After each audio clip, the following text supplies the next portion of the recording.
بسم اللہ الرحمن الرحیم۔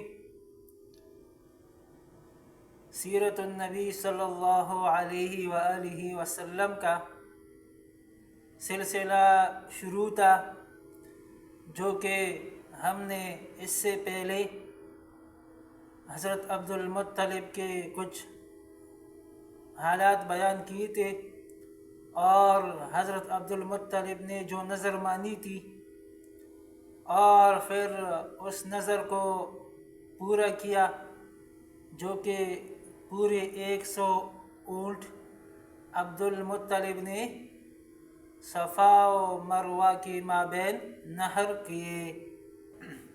جب حضرت عبد المطلب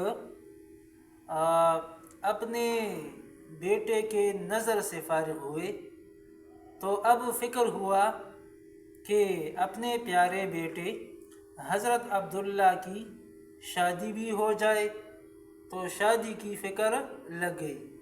تو عبد المطلب نے بنو زہرہ ایک شریف النسب خاندان تھا، وہاں وہ بنو عبد مناف کی صاحبزادی حضرت آمنہ، جو اپنے چچا وہیب کی زیر تربیت تھی، ان کے ہاں پیغام بھیجا نکاح کے لیے۔ پھر یہی حضرت آمنہ کے چچا وہیب کی بیٹی کے ساتھ عبد المطلب نے نکاح کیا، تو یہ دونوں نکاح ایک ہی مجلس میں ہوئے۔ پھر اس کے بعد جب حضرت عبداللہ نکاح کے لیے جا رہے تھے عبد مناف کے گھر، راستے میں ایک یہودی عورت نے روکا اور کہا کہ عبداللہ آپ رک جاؤ، میں آپ کو اتنے کچھ رقم وغیرہ دوں گی۔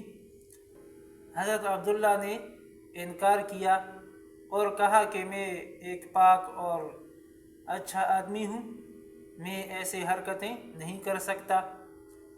جب نکاح ہوا، وہاں 3 دن گزارے، واپسی آ رہا تھا تو راستے میں پھر وہی یہودی عورت ملی اور انہوں نے پھر حضرت عبداللہ کو روکا۔ تو حضرت عبداللہ سے کہا کہ آپ کہاں تشریف لائے تھے؟ تو انہوں نے کہا کہ میں ویسے وہاں بنی زہرہ میں عبد مناف کی بیٹی سے میرا نکاح ہوا، وہاں 3 دن گزار کے واپس آ رہا ہوں۔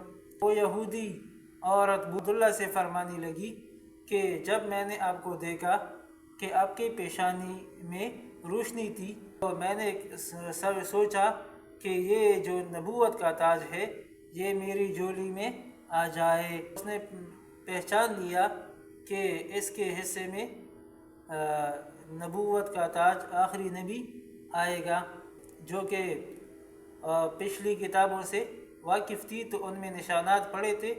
تو حضرت عبداللہ کو پیشانی کی روشنی سے پہچان لیا۔ حضرت عبداللہ سے فرمانے لگی کہ میں نے آپ کو اس لیے روکا تھا، میں بھی کوئی بدکار عورت نہیں ہوں، لیکن میں نے آپ کو اس لیے روکا تھا کہ تاج نبوت میری جولی میں آ جائے، لیکن اب میرے ہاتھ سے قصہ نکل گیا۔